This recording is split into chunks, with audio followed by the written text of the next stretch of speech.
salutations, all of my friends and family, fans and followers of the Zita Nation. Ladies and gentlemen, boys and girls, children of all ages. Thank you for joining us here for episode 74 of The Revolution. I am your host, with the most from the east to the west coast, Emperor Zita. And I am coming to you from the greatest place in the world, the under renovation Fortress of Solitude here in Etobicoke, Ontario, Canada, bitches. So this week we have a lively debate on Comic Book Day about what's better, Marvel or DC, with a special guest appearance from Paul Scoop Bridges. Plus, Catherine has some footage of the first fun fair at her school. It is September, season premiere month. Everything is starting back up. So far we've seen Haven and Bones and Haven Rock. Bones was so-so. But this week we have all the season premieres. You guys need to be checking them out. Just wanted to run them down quickly for you, the ones that you should be seeing. We have NCIS plus Agents of S.H.I.E.L.D., Marvel's first foray into episodic television, at least since The Incredible Hulk. We have Criminal Minds, Law & Order SVU, How I Met Your Mother, Big Bang Theory, Once Upon a Time, Simpsons, Family Guy, American Dad, Bob's Burgers, and don't forget Revolution. So you guys need to be checking them out this week. Watch your TV, set your DVRs, check out all of the shows I just mentioned, plus there's tons more that you may like that I don't. Well, anyways, that is enough for me. Let's get on with the show. Rock and roll, baby! And here we go.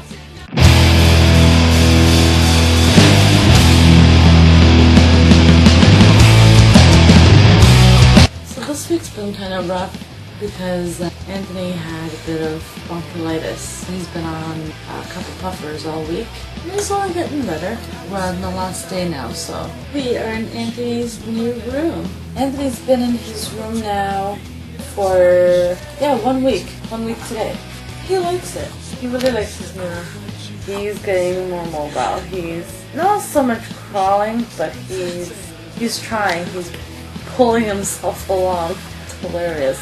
He's getting there. Now for him to start talking so he can tell us what the heck he wants. No new words this week. Coping well with Catherine going to school. But man, does he ever get excited when we go to pick her up from the bus stop. We've still got the one tooth, but I think there's a second one working its way in. The gum beside the tooth that's come up is pretty white. Hopefully another tooth will surface soon and not take another 8 months. He needs to learn to talk, and I'm excited to go back to work.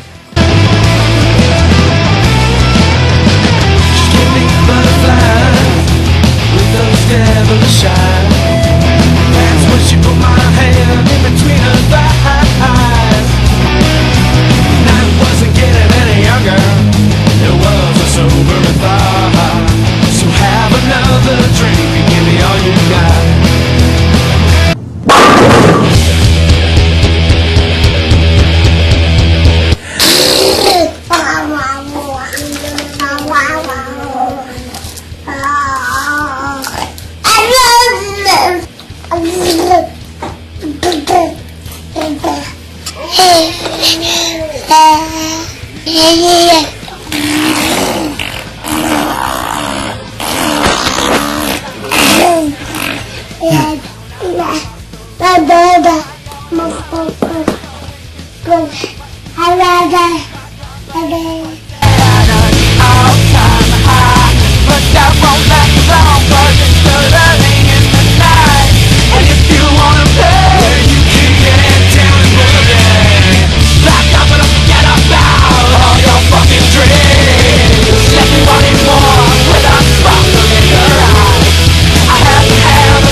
Night of Champions had some great matches. Raw was pretty cool, and even SmackDown was good this week. But the one thing I didn't like about Night of Champions was a really screwy way of having Daniel Bryan win and then stripping him of the title. It's really weird not seeing John Cena on our television sets every week.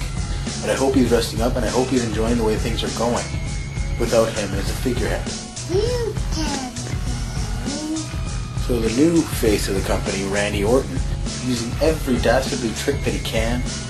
So Daniel Bryan has not held the title for 24 hours in 2 separate reigns. The last time they screwed him with Randy Orton. This time they screwed him with a fast count, and I've got a feeling Scott Armstrong is actually working for Triple H. Daniel Bryan is still more over than anyone else in the company. Yes! Yes! Yes!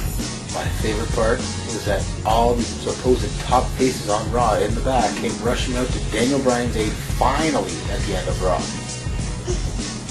It's close time! I thought CM Punk and Paul Heyman's feud was going to be over after Sunday, but now we have a new Paul Heyman guy, Ryback. Am I the only one that thinks that this is going to be terrible? We more! We more! I don't even think Paul Heyman can make Ryback relevant again. So now Punk is feuding with Axel and Ryback. I think Punk needs to stop working with Paul Heyman. He needs to get involved in this corporate storyline because he would be kick-ass for it. Woo, woo, woo! You know it. And the good thing about the run-in on Raw is for the 3rd time we got to see Zack Ryder this week. That's right, Zack Ryder was on Raw 3 times this week, 2 backstage segments and a run-in at the end, and then him and Justin Gabriel got a match on SmackDown. It was the 2 of them against the Wyatt family, and they got bullied around, destroyed, and then Zack Ryder got annihilated by Bray Wyatt and Sister Abigail. I am serious, bro! But at least Zack Ryder got some TV time this week. I got a feeling they'll leave him off TV next week just to play out the injury angle. Hopefully this means a reinvigorated, returning Zack Ryder after injury, and they could actually push him in a program. Maybe him and Kane could team up against the Wyatt. Now that would be interesting now, wouldn't it? Bye.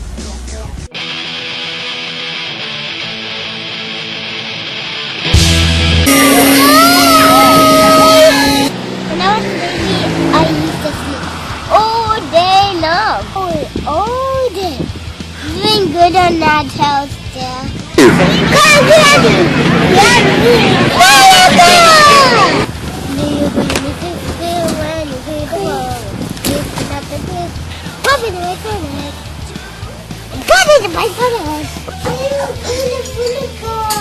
Are we going that way? I have to go in through the park. I'm just gonna turn around, okay? I'm gonna stare for the bus.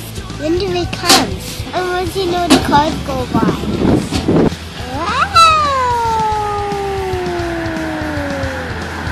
Oh, look at dragonflies. Oh, mommy won't let me do that. To sit down on your butt and behave. No yelling, no haying, no standing up. Mine rules. Yeah, I'm big.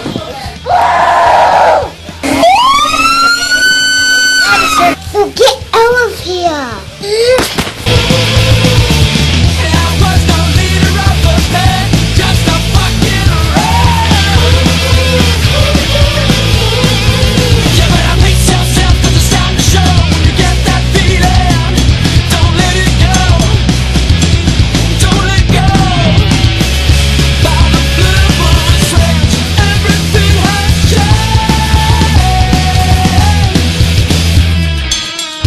People, it is comic book day. We are here at the bus stop waiting to get on the 44, headed down to Rob's. I've got my sidekick with me, the Bucky to my Captain America, the Robin to my Batman. I've got little Prince Anthony.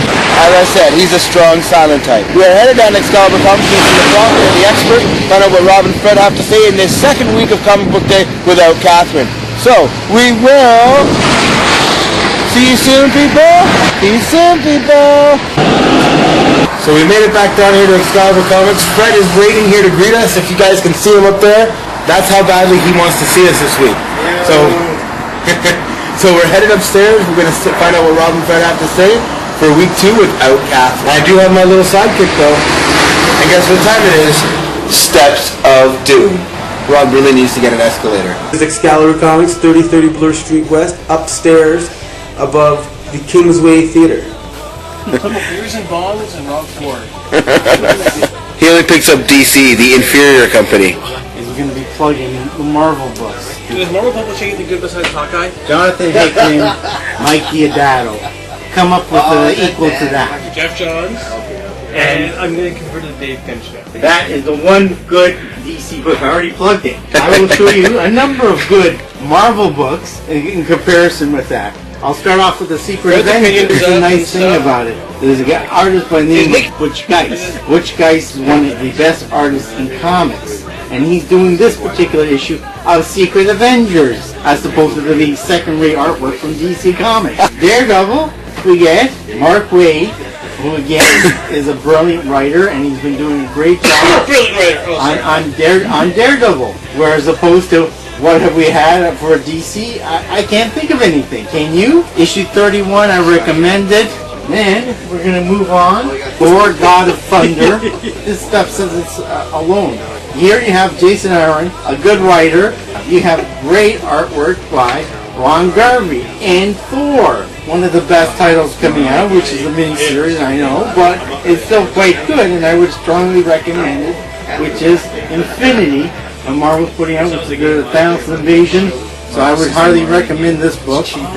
Issue 3 just came out, and unlike Inner Space, where they give it like 5 seconds, I'll do more than just give it 5 seconds. I'll show you the damn artwork in it, which is a lot better than a lot of the crap that comes out of DC Comics. So there we go. Bye. Bye, Fred. I love you. Okay, they're always talking about Prince William and his wife Kate when they were pregnant. She looked like she was carrying 2 kids. They are probably having 2 kids, and they were probably in vitro. That nurse killed herself, supposedly killed herself. She probably found out that they did that, and that's why she was killed.